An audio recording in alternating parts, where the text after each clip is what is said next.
Tässä ollaan Puruvedellä. Matkalla Etelä-Saareen.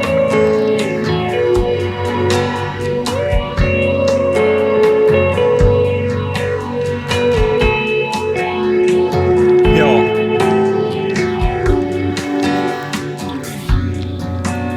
Onhan siinä poika laittanut kiviä toisessa päälle.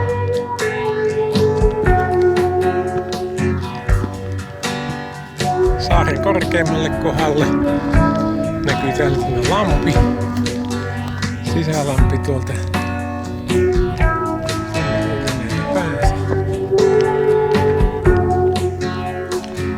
Sitten tää on vähän samanlaista kuin Punkaharjulla aikoinaan ennen kuin tehtiin tiet sinne ylös. Täällä on tiet välillä polku.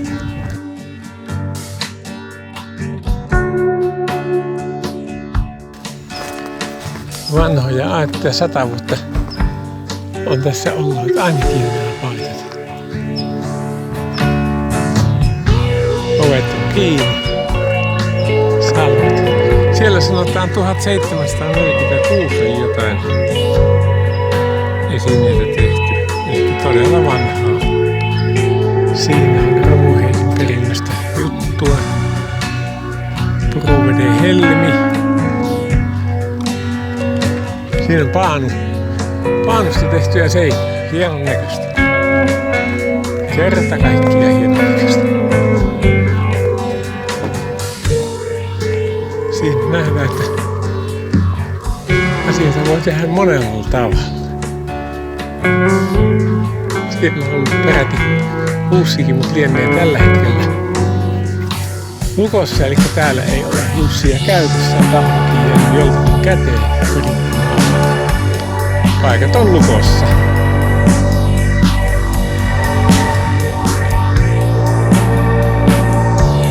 Tutulaista.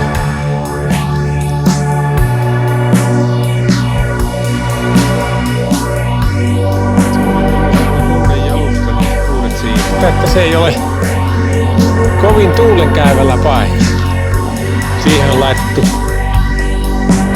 uudet jalustat, että pysyisi pystyssä. Ja tietysti tässä on se etu, että pysyyhän se pystyssä, kun laitetaan tällaiselle paikalle, missä on järeä puusto, niin eipä tuuli niin käy.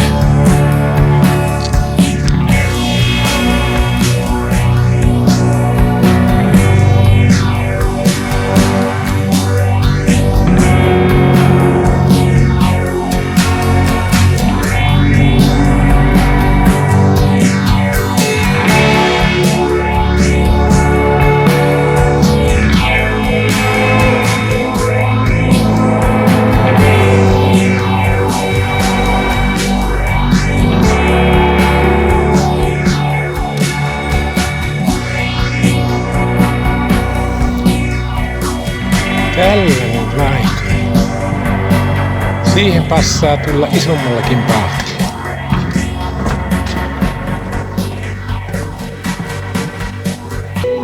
Tällaisella on ehkä enemmän tuulet käytetään. Miten jäät sitten?